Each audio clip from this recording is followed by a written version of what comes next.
مولاي صل وسلم دائما أبدا على حبيبك خير الخلق كلهم مولاي صل وسلم دائما أبدا على وما خلقت الجن والإنس إلا ليعبدون.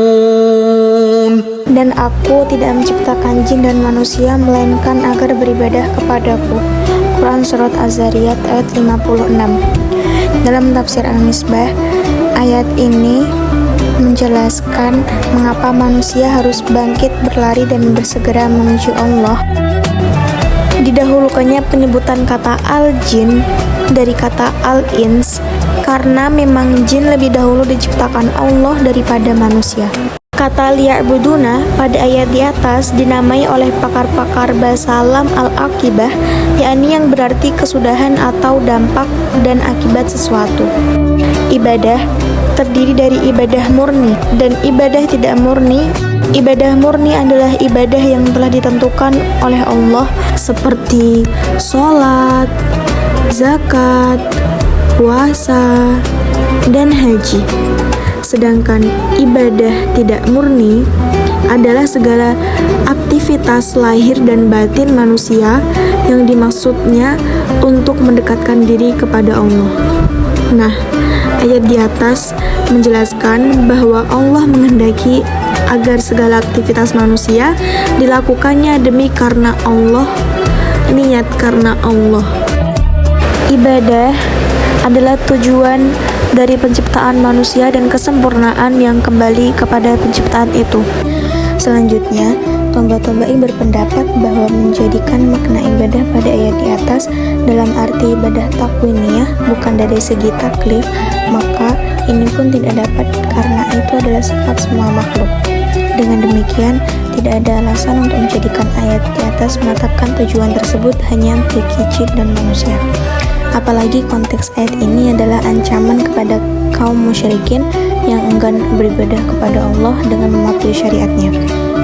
Ayat ini dikemukakan dalam konteks ancaman kepada mereka atas penolakan mereka terhadap keniscayaan kiamat, hisab atau perhitungan Allah serta balasan dan ganjarannya. Dan itu semua berkaitan dengan ibadah taklifiyah yang disyariatkan, bukan takwiniyah. Dengan demikian, hakikat ibadah mencakup dua hal pokok. Yang pertama, kemantapan makna penghambaan diri kepada Allah dalam hati setiap insan. Kemantapan perasaan bahwa ada hamba dan ada Tuhan, hamba yang patuh dan Tuhan yang disembah. Tidak selainnya, tidak ada dalam wujud ini kecuali satu Tuhan dan selainnya adalah hamba-hambanya. Kedua, mengarah kepada Allah dengan setiap gerak pada nurani.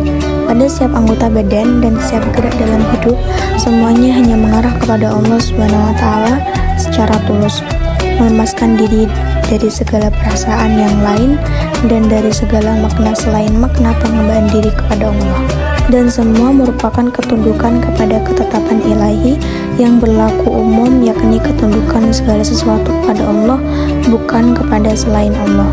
Menurut ulama, juga dijelaskan bahwa ibadah adalah sesuatu yang digunakan oleh yang bertujuan itu untuk menyempurnakan apa yang belum sempurna. Dengan demikian, ibadah adalah tujuan dari penciptaan manusia dan kesempurnaan yang kembali kepada penciptaan itu, yaitu Allah SWT. Allah SWT menciptakan manusia untuk memberinya ganjaran. Yang memperoleh ganjaran itu adalah manusia, sedang Allah sama sekali tidak membutuhkannya. Adapun tujuan Allah, maka itu berkaitan dengan zat yang maha tinggi.